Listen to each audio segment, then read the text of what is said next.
안녕하세요. 주식의 달인 주달 노스의 주식방송 시작하겠습니다. 오늘 2019년 5월 14일인데 최근 시장이 많이 안 좋았죠. 네, 많이 안 좋았는데 그래서 제가 이제 저랑 같이 이제 매매하시는 분들도 지금 몇몇 종목이 좀 물려있는 상태입니다. 하지만 언제나 그랬듯이 작년 10월 그때 굉장히 어려웠죠. 그때도 잘 극복을 해냈습니다. 극복을 해냈다기보다는 이제 이게 항상 하락을 할 때는 경기가 이제 꺾이고 기조적인 하락으로 가는가. 근데 그때 보셔야 되는 건 그게 그 당시에는 잘 몰라요. 경기 하방 이제 경기가 좀 꺾이고 하방을 한다. 근데 지표들 여러 가지 지표들 속에서 좀 눈치를 챌 수는 있지만 그때는 이제 이제 경기가 최고황이다, 이제 대박이다. 그리고 많이 들으셨죠? 예전에는 아줌마들이 애기 업고 객장에 나타나서, 요즘은 객장은 아니지만 아니면 종교인 분들이 스님이 개저 틀어 온다거나 이러면 이제 고점이다 그러는데, 아무튼 그 말 속에서도 최고로 이제 증시 화랑, 이젠 악재는 더 이상 없을 거다. 와, 대박. 이제 탄탄대로만 나면 그때 고점을 찍고 쭉 내려오는 경우도 많습니다. 그래서 항상 이제 도둑같이 옵니다. 도둑같이. 아무도 모르게. 지금은 근데 경기가 안 좋아지는 게 아니라 지금 중국이랑 미국이 1분기가 기업 실적들이 굉장히 좋게 나왔죠. 물론 미국 같은 경우에 컨센을 좀 낮게 잡긴 했지만 중국도 경기 부양책을 계속 내놓고 있습니다. 근데 단지 서로 이제 자존심 싸움하느라 무역 전쟁이죠. 총칼 요새 총 미사일 쏜 전쟁이 아니라 서로 말로 하는 전쟁들. 관세 부과하겠다 서로. 네. 이러면서 지금 싸우고 있는데, 그렇게 입으로 인한 증시 하락은 또 입으로 해결이 됩니다. 또 하락폭이 깊은 만큼 그만큼 또 상승폭이 크니까 혹시 손절을 생각하시더라도 지금 털리지 마시고. 근데 신용이나 미수 이런 게 위험한 거죠. 반대 매매가 나가니까. 신용 미수는 장기 투자는 신용 미수는 절대 하시면 안 됩니다. 단타 내가 죽어도 그 3일 안에는 팔겠다. 그러니까 미수는 그렇지만 신용은 3개월 이렇게 계속 연장도 해주지만 반대 매매가 무서우니까 내가 꼭 나는 좀 레버리지를 써야겠다. 신용이나 미수가 빚을 내서 주식을 좀 해봐야겠다. 주식 전혀 모르시는 분들 들을 수 있는데 빚을 내서 이렇게 주식을 할 수 있는 시스템이 있거든요. 융자 비슷하게. 근데 그런 거를 꼭 해야겠다면 단타로만 대응을 하셔야 돼요. 손절을 칼같이. 안 그러면 아작 납니다. 장이 지금 한 3, 4% 빠져도 진짜 계좌는 마이너스 40%, 50% 돼버려요. 신용 미수 잘못 쓰면. 거기서 또 버틸 수도 없어요. 반대매 나가면. 그러니까 이럴 때는 그런 게 무서운 거죠. 근데 굳이 그런 게 아니라면 내가 손절을 하더라도 장이 반등을 줬을 때 참았다가 그렇게 해야지. 못 참고 해버리면 그때가 저점이에요. 그때가 저점이에요. 그러니까 좀 참으시고 반드시 또 좋은 날이 옵니다. 오늘은 차트에 관한 얘기를 좀 해보려고 그래요. 지지와 저항을 어떻게 볼 것이냐. 차트 분석을 굉장히 어렵게 생각하시는 분들이 있어요. 그리고 소위 전문가라는 분들도 이거는 나만 볼 수 있는 비법이다. 근데 내가 발명하다. 다 쓸데없는 소리입니다. 다. 차트는 그리고 정확하게 볼 필요도 없어요. 오히려 고수분들은, 제가 알고 있는 고수분들은 정말 그냥 이동평균선이랑 거래량만 봐요. 이동평균선이랑 거래량. 물론 볼린저 밴드라든지, 저도 볼린저 밴드 좋아하는데, 일목균형표라든지 자세하게 보시는 분들도 물론 있는데, 이거를 그러면서 본인들이 얘기합니다. 나는 차트 고수가 아닌 것 같아. 얘기하는 거 보니까 난 대충 이렇게 보는데 나는 차트 고수는 아니고. 근데 정말 잘하시거든요. 지지, 저항 다 누구보다 잘 맞추시고. 그러니까 무슨 말씀이냐면 이게 수학 공식이 아니거든요. 근데 그렇게 말씀하시는 분들이 있어요. 뭐가 뭐 이걸 돌파를 하면 무조건 뭐 이건 뭐 그리고 뭐 지지점이 뭐 얼마 뭐 36만 7,550원 막 이렇게 말씀하시고 뭐 그거 딱 찍고 올라갔지 않느냐 뭐 그 뭐 저항이 어딘데 뭐 그거 딱 돌파하면 뭐 그냥 대충 보면 됩니다. 선 대충 긋고. 예. 그러지 마시고 그러니까 너무 어렵게 생각하실 필요가 없어요. 차트 분석이라는 게 그렇다고 뭐 수학이나 과학처럼 1 더하기는 2다 딱딱 맞아떨어지는 것도 아니잖아요. 그렇게 차트 분석을 잘하면 그렇게 뭐 내가 뭐 얼마 이거 찍고 가는 거 맞췄지 그러면 왜 나와서 그러고 있습니까? 그냥 매매도 편하게 먹고 살 텐데 왜 TV 나와서 입 털면서 그러고 있겠습니까? 그거보다는 그러니까 요 정도 선에서 이 정도 선에서는 이게 반등을 해주는구나. 요 정도 선에서는 저항을 또 받는구나. 이렇게 이해하시는 게 맞지. 이게 얼마 그렇게 접근해 들어가시면은 굉장히 또 어려운 영역이 돼버려요. 그리고 차트도 잘 못 봅니다. 회의감만 자꾸 들고.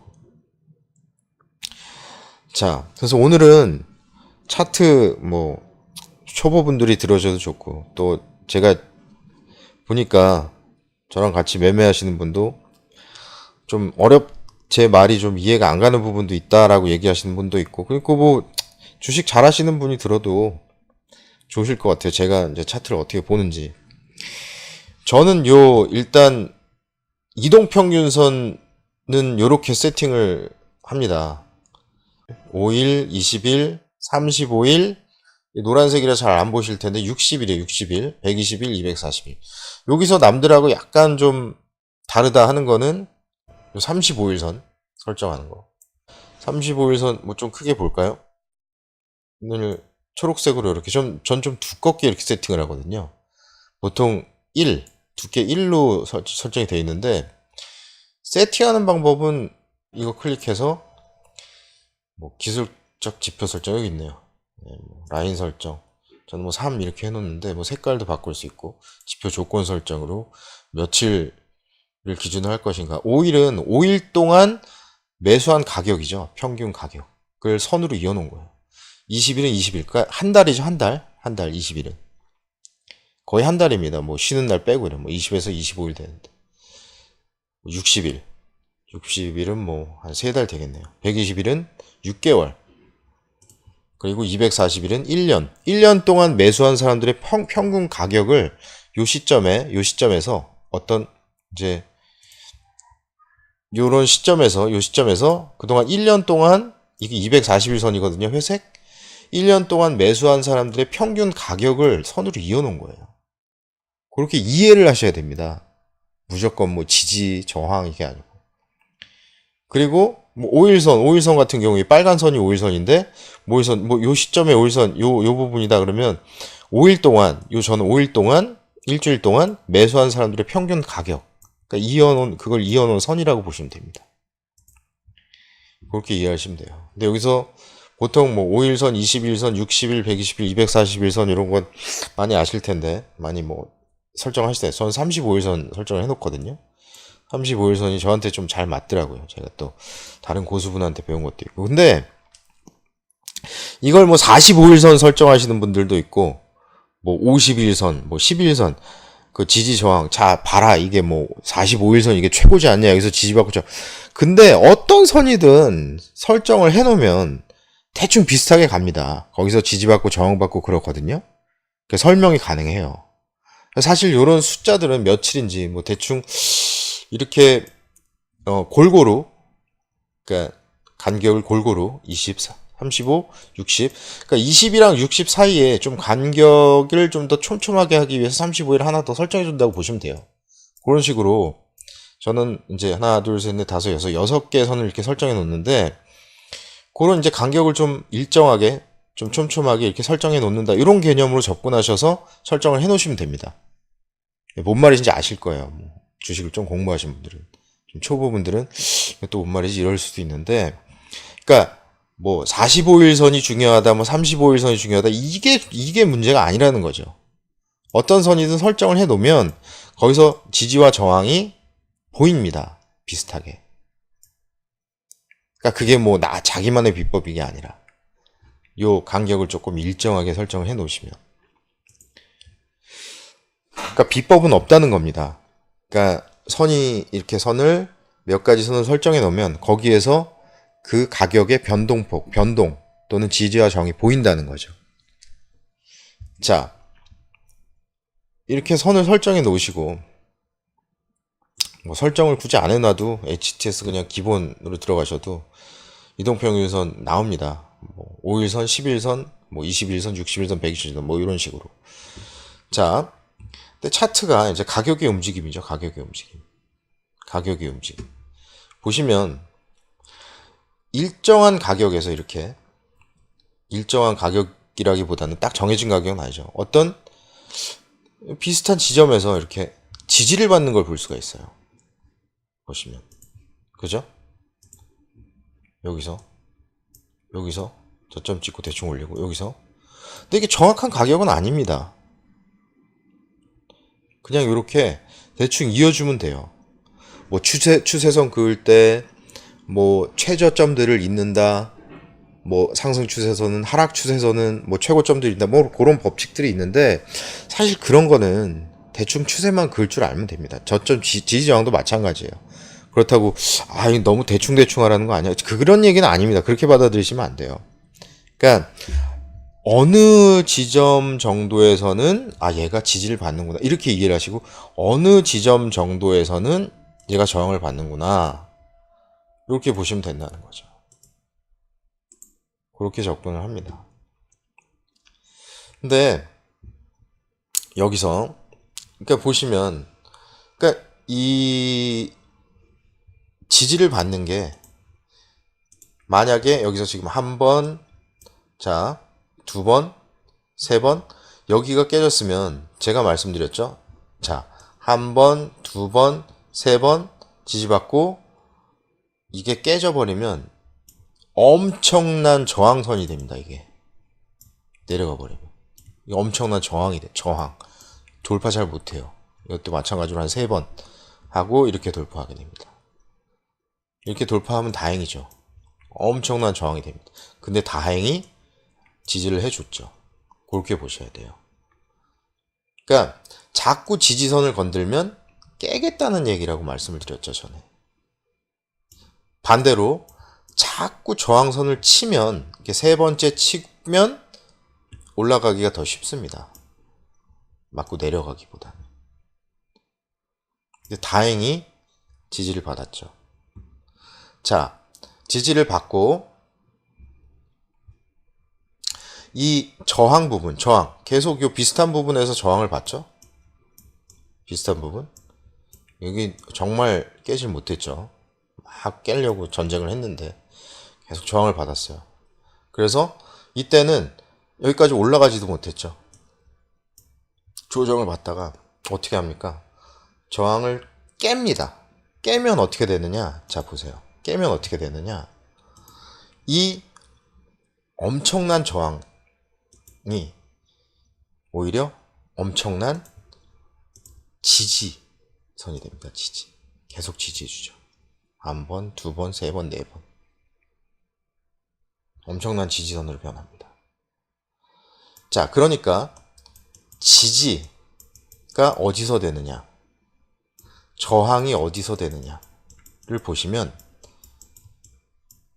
어디서 사고 어디서 팔아야 되는지가 보입니다. 어디서 팔아야 되는지가 보입니다. 파는 게 중요하죠, 매도. 근데 어디서 파는지를 잘 모르시는 분들이 많아요. 그냥 뭐 1%만 먹고 팔고 2% 나면 판다, 3% 나면 무조건 팔. 그러니까 자, 손실은 크게 보고 이익은 작게 보는 거예요. 근데 어디서 팔아야 된다? 저항에서 팔아야 돼요. 저항 근처에서. 욕심내지 말고 저항 근처에서 팔아야 됩니다. 저항 근처에서 팔아야 돼요. 여기서 팔아야 돼요. 일단 여기서 팔고 나서 저항을 돌파하는 모습을 보여준다, 확실히 돌파하는 모습을 보여준다, 그럼 그때는 또 얘가 되니까 매수 시점이 되는 거죠.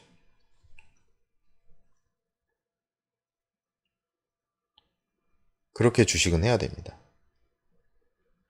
그러니까 종목을 고르는 건 기본적 분석, 뉴스, 뭐 실적 이런 걸로 접근을 해야 되는데 가치 분석이라는 듯이 성장성 그걸 보면서 언제 사고 언제 팔아야 되는지는 요걸 보면서 결정을 해야 돼요. 근데 뭐 물론 고가 깨면서 계속 올라가는 종목은 나중에 따로 말씀드리겠지만 자 지지에서 사서 저항에서 팝니다. 지지에서 사서 저항에서 팝니다. 그건 차트를 보면서 알 수 있어요.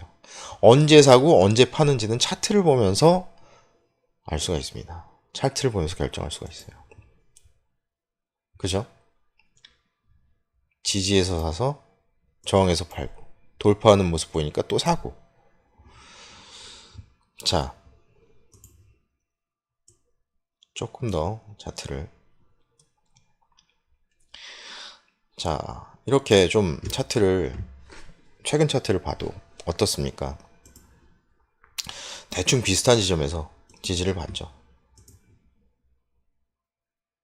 그죠? 대충 비슷한 지점에서.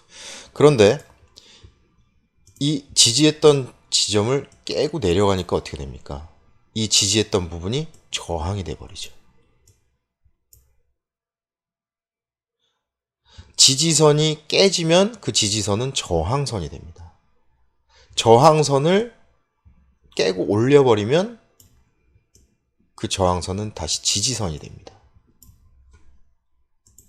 그렇게 이해하시면 돼요. 그래서 자 어떻습니까? 저항 요때가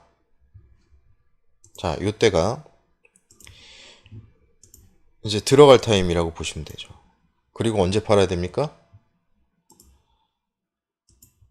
이 부분에서 파는 거죠. 이 부분이 아니고 자 여기서 파는 거죠. 여기서 이 부분에서. 왜? 저항 부분이니까. 지지에 사서 저항에 산다. 저항선을 깨니까 이건 지지선이 되는 거죠. 여기서 사서 여기서 팝니다. 어떻습니까? 계속 여기서 저항 받죠. 내려가고 있죠. 근데 또 보시면 그죠? 좀 약한 지지선 이 부분이 그러니까 요 부분에서 이렇게 지지를 또 받습니다.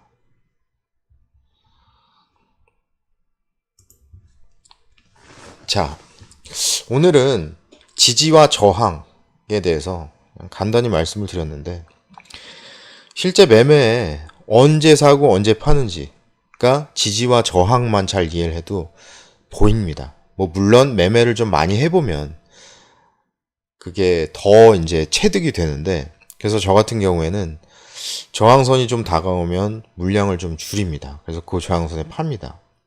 뉴 같은 경우에도 기가 막히게 팔고 뭐 다시 저점을 노리고 자 뭐 키스트 같은 경우에 제가 전에 말씀드렸던 지지선을 잘 잡아서 거기서 잡아 들어가셔라 또 저항에서 팔고 저항을 또 깨고 막 올리면 쳐 올리면 그때 또 사고 확실히 이제 근데 지지선이나 저항선이 깨지는지 저항선을 쳐 올리는지 저항선을 이제 깨고 쳐 올리는지 그거는 확실히 근데 보셔야 돼요. 그러니까 잠깐 이제 올렸다가 그냥 쭉 윗꼬리 달고 그냥 다시 쳐 내리는 경우들도 있으니까 확실하게 한 2, 3일 보시고 판단을 하셔야 됩니다. 그럼 막 그냥 급하게 하죠. 그러니까 주식은 급한 사람이 져요. 자, 오늘은 삼성전자 차트를 보면서 지지와 저항에 대해서 얘기를 했는데 이제 장이 좀 더 좋아지고 또 주식 투자하는 사람들도 좀 더 이제 좀 웃을 수 있는 날들이 앞으로 오길 바랍니다. 좋아질 겁니다. 그러니까 앞으로 뭐 길어봤자 한 20일 남은 것 같은데 다음 달에 이제 둘이 또 G10에서 만나겠다고 얘기를 했죠.